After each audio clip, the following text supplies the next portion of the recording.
Hola a todos. Hoy vengo a hablaros de las 10 grandes mentiras, que no las únicas, en el mundo de la IFI y el high-end.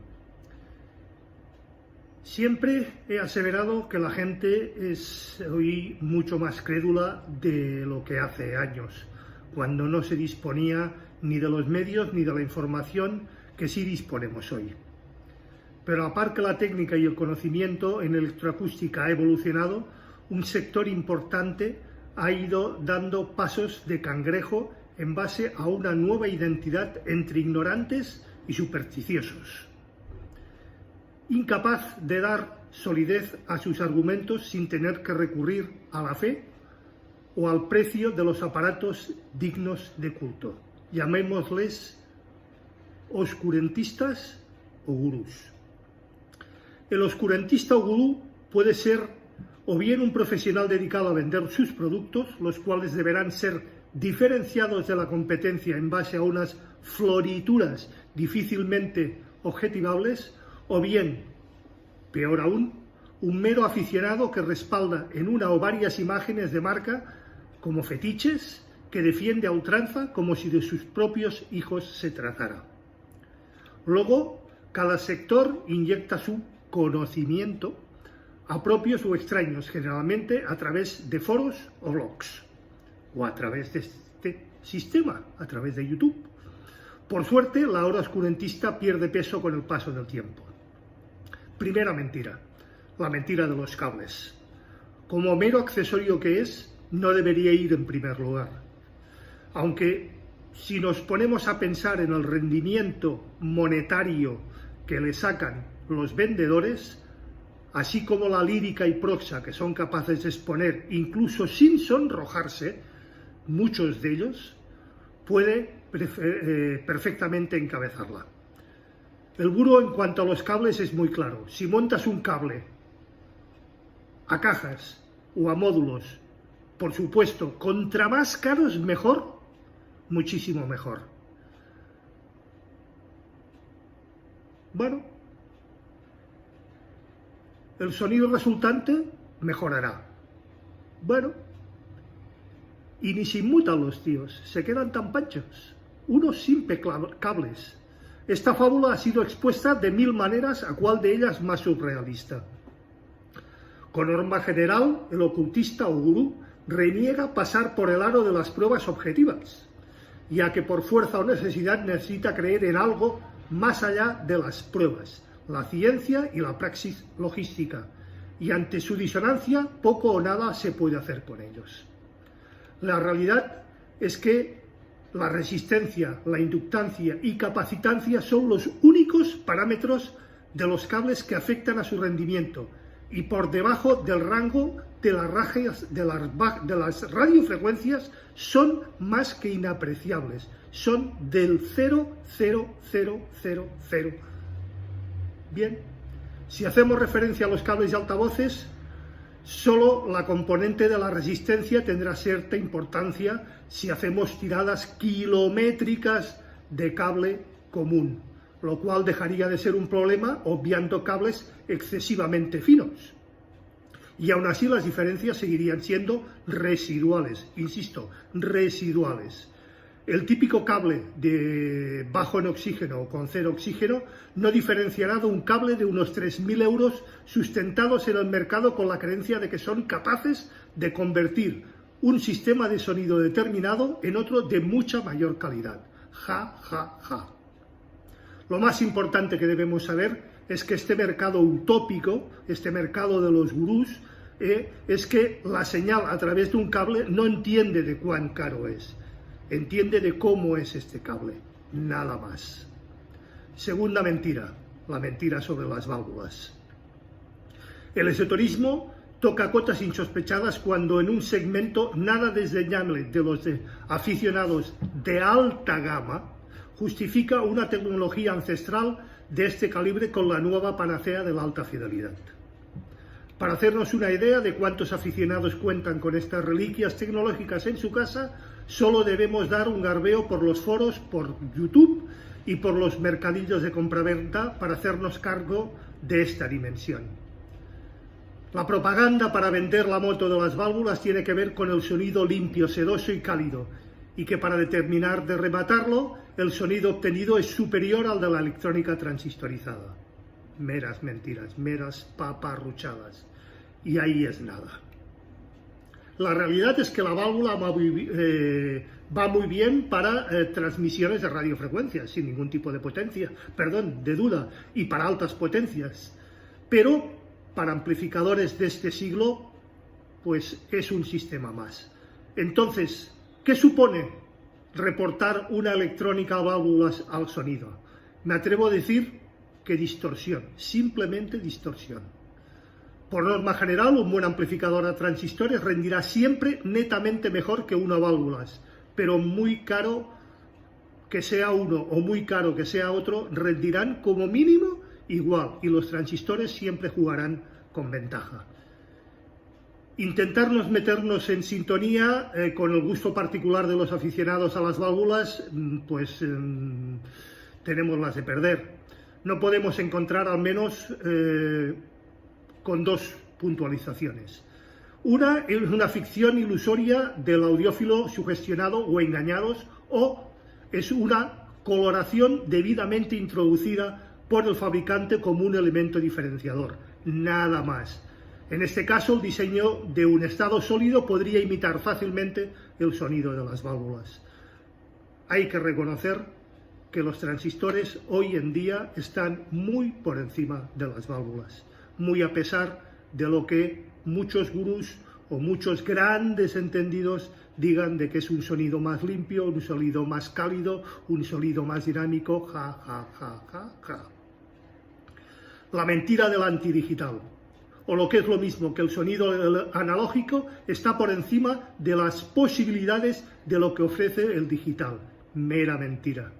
También es frecuencia nombrar que el sonido de los CDs es frío, mientras que el de los vinilos es más humano y más cálido. Mentira, ja, ja, ja, ja. Y no veamos la diferencia en cuanto a costes. Una buena cápsula, un buen brazos, un buen giradiscos, unos buenos colecciones de vinilo están muy por encima del coste de un buen DAC, una buena NAS y unos buenos ficheros en FLAC a una buena resolución. De ser así, cosa que comparto en su justa medida, evidentemente, no hay que discutir sobre gustos, para gustos los colores, tiene más que ver con la calidad de los ingenieros que han hecho la captura y cómo han colocado los micrófonos y cómo se ha mezclado y cómo se ha masterizado, que realmente en la diferencia entre un vinilo y una fuente digital, sea un CD o sea un fichero. Y estoy de acuerdo en que hay posiblemente más grabaciones serias y bien hechas en vinilo que en fuentes digitales o en CD, pero es muy distinto definir que un vinilo suena mejor que una fuente digital. El digital, insisto, siempre podrá reproducir lo que reproduce un vinilo. Un vinilo, por sus propias limitaciones técnicas, jamás será capaz de definir lo que unas fuentes digitales son capaces de generar. De hecho, desde prácticamente los finales de los años 80, la inmensa mayoría, por no decir más del 90% de todo lo que se produce de forma digital. Y después se masteriza y se traslada a vinilos. Eso quiere decir que esos grandes vinilos, que muchos se cansan de decir que suenan mejor que el digital, han salido de fuentes digitales. Cuarta mentira, la mentira de las pruebas de escuchas. Para un análisis serio, como he dicho en muchísimas ocasiones, de comparación respetable, de componentes de audio o de fuentes de audio, se tiene que utilizar el sistema del doble ciego o pruebas ABX, pruebas que se rechazan drásticamente por estos gurús ocultistas e innovadores del gran high-end. Quien conozca el sistema de prueba podrá refutar fácilmente estos bulos. Para quien no los conozca, ahí va una breve descripción. La metodología del doble ciego, del ABX, requiere de un dispositivo A y de un dispositivo B, los cuales se deben ajustar a un nivel X con una precisión de más o menos 1 decibelio. Después de lo cual se podrá escuchar el A y el B identificándolos como tales, sin más, de forma aleatoria. Si en ese momento se encuentra que el sonido es idéntico, se acabó la prueba, evidentemente, y se supondrá que ambos componentes poseen un comportamiento similar, no hay diferencias. Si se llega a una conclusión o a un conocimiento de que no es similar, se considerará que existen diferencias. Se le pide que se identifique X, es decir, el A o el B, el que suena mejor, para saber cuál de ellos se trata. Se podrán realizar innumerables pruebas, 1, 2, 3, 4, 10, 16 o incluso hasta 20 pruebas, muchísimo mejor, de doble ciego, primero A, primero B, sin identificarlos, insisto, a la misma presión acústica, con una diferencia de 0,1 decibelios, hasta que decidamos cuál de los dos es mejor. El ocultista o el gurú te dirá que los resultados utilizando ABX son rematadamente nulos, es decir, que una tapa, por ejemplo, de Mark Levinson es muchísimo mejor que una Macintosh, y que el sistema ABX no es capaz de mostrar que realmente así se trata, cuando realmente una prueba ABX nos va a decir que no vamos a encontrar diferencias. Eso sí, siempre y cuando los altavoces, siempre y cuando la instalación y siempre y cuando la fuente sea la misma. Pero ellos se van a cansar de decir que no, que uno suena mejor que el otro y que estamos equivocados. Y esta es su lógica. Quinta mentira, la mentira de la retroalimentación. El quinto mito de la saga tiene que ver con la retroalimentación negativa que hemos visto en algunos anteriores posts. Muchos dicen que es contraproducente. La realidad dice que la retroalimentación negativa es una de las herramientas más útiles a distorsiones utilizadas por los diseñadores de circuitos, ya que reduce la distorsión y aumenta la estabilidad. Solo los inicios de los diseños de amplificadores transistorizados, estado sólido, allí por los años 60-70, se aplicaron retroalimentaciones sin ton ni son, a la babalá, por muchos profesionales, logrando que los circuitos pudieran llegar a producir diversos tipos de problemas, como hemos visto ya en un anterior post, y sobre todo en sus diseños hasta llegar los años 80. Tanto Edward Cherry como Robert Cornwell aclararon que una retroalimentación negativa es totalmente benigna, siempre y cuando se fije en unas bases correctas y en unas pautas en su diseño y en su aplicación. La alimentación o retroalimentación negativa está presente en todos o la mayoría de nuestros amplificadores, sea a válvulas o sea a transistores. Sexta mentira. La gran mentira del rodaje. Es una mera farsa el argumentar que unos altavoces o que una cápsula o que un amplificador o que lo que sea necesita unas horas, unas semanas, unos meses de rodajes. Pero por favor, seamos serios. Rodaje, eso ocurría con los motores de explosión de nuestros coches y ya hace muchos años. Los condensadores de un amplificador, sus transistores, sus transformadores, necesitan solo unos pocos segundos para entrar en su ciclo de perfecto funcionamiento. Las válvulas necesitan solo unos minutos, unos pocos minutos, para ser estables y para calentarse. Exactamente igual que los vías, necesitan solo de unos pocos minutos para estar en sus tensiones correctas y perfectamente estabilizadas. Es absolutamente de tontos decir que un amplificador, que unas cajas, que un reproductor de CDs necesitan de X horas o incluso de meses de funcionamiento. ¿Pero esto qué es? Séptima mentira. La mentira del bicableado o del bit-withering.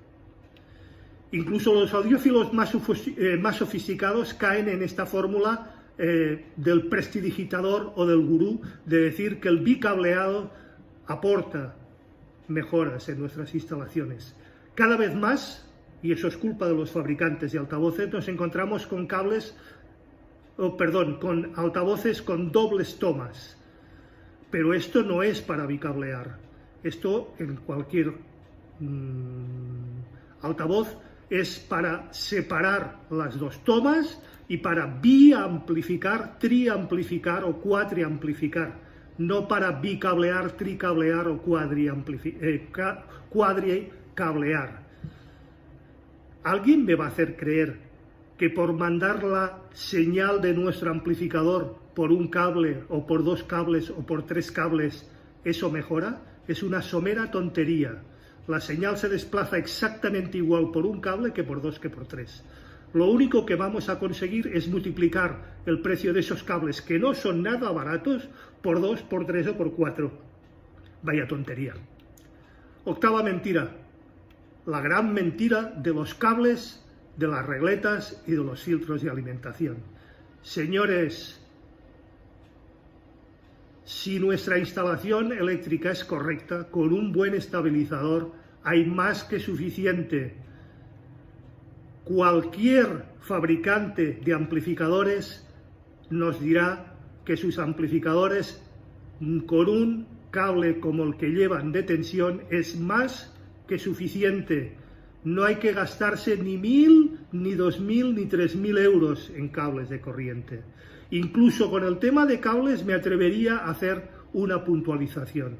¿Por qué gastarnos esas cantidades indigentes de dinero cuando en el interior de nuestros amplificadores, a partir de la toma de red, no existen esas condiciones de calidad esotérica de cables?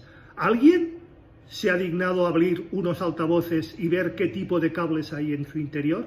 Seguro que serán unos buenos cables de una buena sección libres de oxígeno, pero no unos cables esotéricos de miles de euros. Novena mentira, la mentira del tratamiento para CDs. Esto es una ficción más que de idiotas y de tontos. El tratamiento de un CD. ¿Hay que limpiar un CD? Realmente hay que limpiar un vinilo.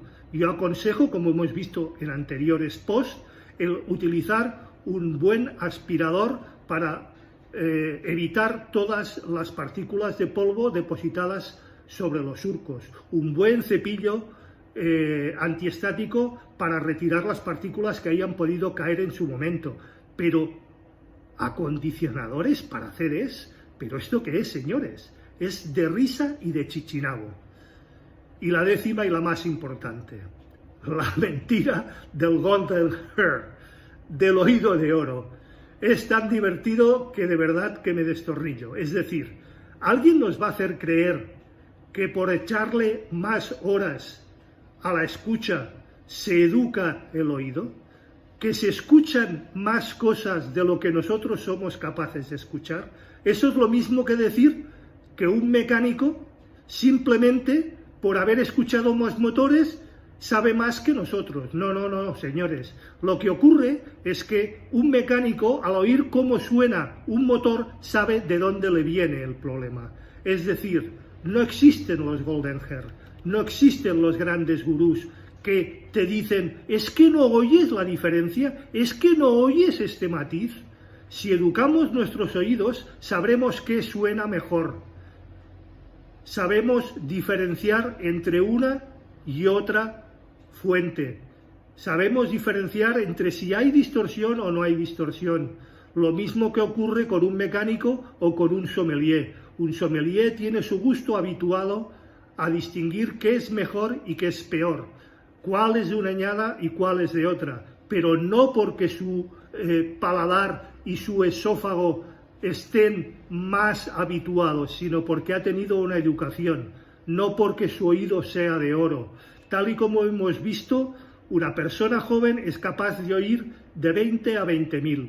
Con los años, os aseguro que llega un momento en que es muy difícil oír más allá de los 10.000 y más allá de los 40-50 Hz, como ya he explicado en muchos de mis anteriores posts. Y esto es todo por hoy. Estos son 10 de las grandes mentiras, que no las únicas, en el mundo de la IFI y del high-end. Espero haber aportado un poco más de conocimiento y un poco más, dejadme decir, de humor negro en todo esto. Recordad, si os ha gustado este post, dadle al like, por favor. Compartid, por favor. Suscribiros al canal si no lo estáis ya. y acordaros de darle a la campanilla gris para que YouTube os ponga en aviso de cualquier novedad en el canal. Muchísimas gracias y nos vemos el próximo viernes en A las 8 estrenamos. Hasta entonces y buena semana a todos. Un abrazo.